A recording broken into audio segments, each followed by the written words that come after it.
오늘 하세나 본문은 디모데전서 5장 17절에서 25절까지의 말씀입니다.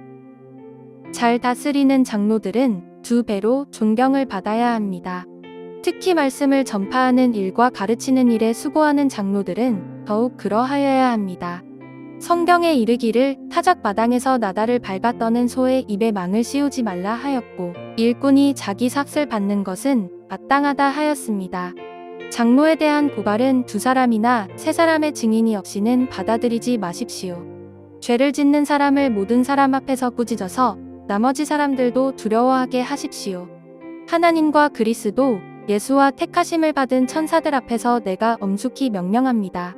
그대는 편견 없이 이것들을 지키고 어떤 일이든지 공평하게 처리하십시오. 아무에게나 경솔하게 안수하지 마십시오. 남의 죄에 끼어들지 말고 자기를 깨끗하게 지키십시오. 이제부터는 물만 마시지 말고 위장과 잦은 병을 생각해서 포도주를 조금씩 쓰십시오. 어떤 사람들의 죄는 명백해서 재판을 받기 전에 먼저 드러나고 어떤 사람들의 죄는 나중에야 드러납니다. 이와 마찬가지로 착한 행실도 드러나게 마련이고 드러나지 않은 것도 언제까지나 감추어져 있지는 못합니다. 사도 바울은 과부들을 돌보는 일에서 이제 장로들에 대한 문제로 주제를 전환합니다. 여기서 말하는 장로는 현재처럼 교회의 전문적인 용어라기보다는 나이가 많은 남자들을 가리켰고, 이 나이가 많은 자들 중 몇몇은 교회에서 공식적인 지도자 자리를 차지했습니다. 나이와 경험에 대해서 성숙한 연장자라는 위치는 지도자로서 적합한 요인이었습니다. 바울은 말씀을 전하는 일과 가르치는 일에 수고하는 장로들을 2배로 존경해야 한다고 말합니다. 말씀을 전파하는 일과 가르친다는 것은 하나님의 말씀을 선포하고 그 진리를 설명하며 사람들이 어려운 구절을 이해하고 하나님의 말씀을 날마다 생활에 적용하도록 돕는 것을 포함합니다.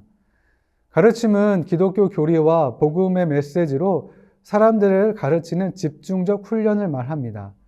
그래서 말씀 선포와 가르침을 자신의 책무로 생각하고 교인들을 위해서 열심히 수고하는 장로들은 수고비를 받는 것이 조금도 이상한 일이 아닙니다. 그리고 존경한다는 단어의 뜻에는 물질적인 지원도 포함됩니다.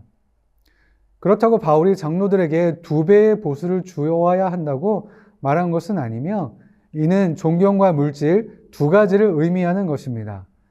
바울은 신명기 24장 4절 타작마당에서 나달을 밟아 떠는 소의 입에 망을 씌우지 말라는 말씀을 인용합니다. 이는 만일 하나님이 일하는 동물이 충분히 먹는 일에 관심을 두신다면 교회 일꾼들에 대해서는 얼마나 더 많은 관심을 갖고 계시겠는가 하는 것입니다. 2번째로는 마태복음 10장 10절에 일꾼이 자기 삭슬 받는 것은 마땅하다라는 예수님의 말씀을 인용함으로써 장로들이 일한 대가를 받아야 한다는 자신의 교훈을 입증합니다. 물론 성도를 섬기는 일에 시간과 에너지를 바치는 것의 우선순위가 돈이 되어서는 안 됩니다. 그렇지만 그런 자들의 수고와 노력에 대한 정당한 보수를 받아야 하는 것 역시 합당합니다. 바울 자신은 자비량으로 사역을 했지만 각 교회가 자신들의 지도자들을 적절히 지원해야 한다고 생각했던 것입니다. 19절에서는 장로에 대한 고발은 2사람이나 3사람의 증인 없이는 받아들이지 말라고 권면합니다. 교회와 교회 지도자들이라고 해서 죄와 잘못 또는 실수가 없는 것은 아닙니다. 그리하여 바울은 그들이 전통적인 규정을 들면서 2-3사람이 증인으로 확인해 주지 않으면 고발이 성립될 수 없다고 말합니다. 그렇다고 바울이 디모데에게 2-3사람의 증인 없이는 장로들에 대한 고발을 받지 말라는 것이 그들의 혐의를 무시하라는 뜻은 아닙니다. 또한 받아들이지 말라는 말은 거부의 뜻보다는 보다 더 신중해야 한다는 의미입니다. 그러나 고발 내용이 사실로 입증되면 적절한 징계를 내려야 합니다. 그 후에도 그 지도자가 계속 죄를 짓는다면 디모데는 그를 모든 사람들 앞에서 꾸짖어야 합니다. 책망과 꾸짖음의 목적은 회복이며 이때는 공정하고 사랑하는 마음으로 해야 합니다. 그렇게 할 때 이런 징계를 지켜보는 모든 사람들이 두려운 마음으로 같은 죄를 반복하지 않도록 보호할 수 있습니다. 교회 안에서 죄를 다룰 때 인정에 매여서 우유부단하게 처리해서는 안 됩니다.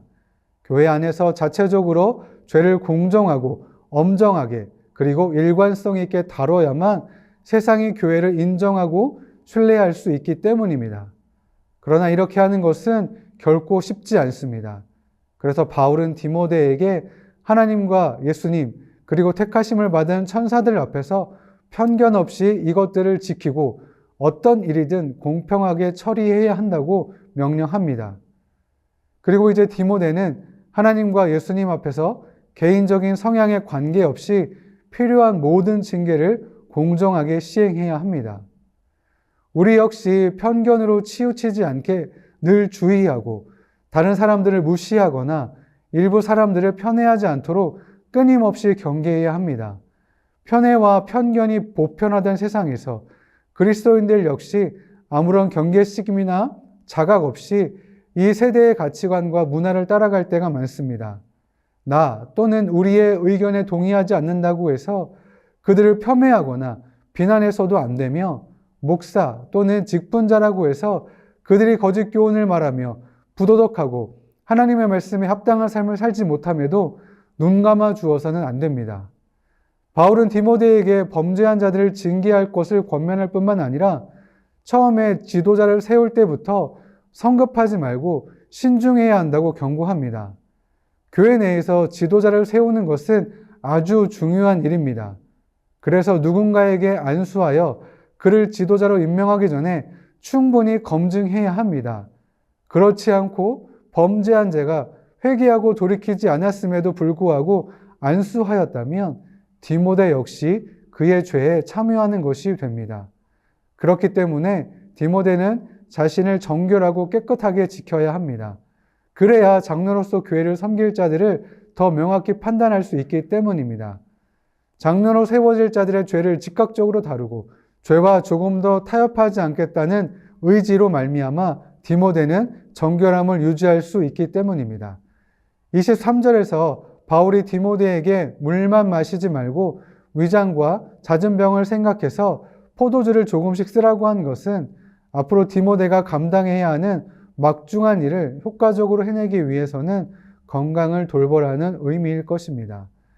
24절과 25절에서 바울은 다시 한번 신중함의 필요성과 성급함을 피해야 하는 이유를 제시합니다. 인간은 종종 첫 인상과는 아주 다를 수 있기 때문입니다. 처음에는 실제보다 더 좋게 보이거나 나쁘게 보이기 마련입니다. 좋은 점이든 나쁜 점이든 겉으로 드러나기까지 시간이 걸립니다. 그러므로 교회 지도자를 세우기 전에 그의 진정한 면모를 알기 위해서는 시간이 필요합니다. 그래서 디모데는 보이는 것과 보이지 않는 것, 표면적인 것과 내면, 그리고 겉에 드러나는 것과 실제가 어떻게 다른지를 분별하는 법을 배워야 합니다. 교회 안에서 담임 목사님과 많은 목회자들, 시무 직분자들, 그리고 여러 가지 모양으로 섬기는 분들과 출물가와 공동체 리더들은 하나님이 세우신 분입니다. 그래서 그분들의 권위를 인정하며 수고와 헌신에 대해서 감사하며 격려해 드려야 합니다. 하지만 그 모든 분들이 늘 하나님 앞에서 올바로 서 있고 죄를 범하지 않도록, 죄를 범한다면 속히 돌이킬 수 있도록 권면하고 충고하는 일 역시 우리 모두가 해야 할 일입니다. 저와 여러분 모두 서로를 귀하게 여기고 존중하며 공정하고 분별력을 가지고 서로를 대하며 하나님이 기뻐하시는 교회를 만들어갈 수 있길 축복합니다. 오늘의 하시조는 부부간에 서로를 격려하는 것입니다. 사랑하는 남편과 아내를 진심으로 축복하며 서로 격려해 보세요. 오늘의 하시조 함께 하시죠.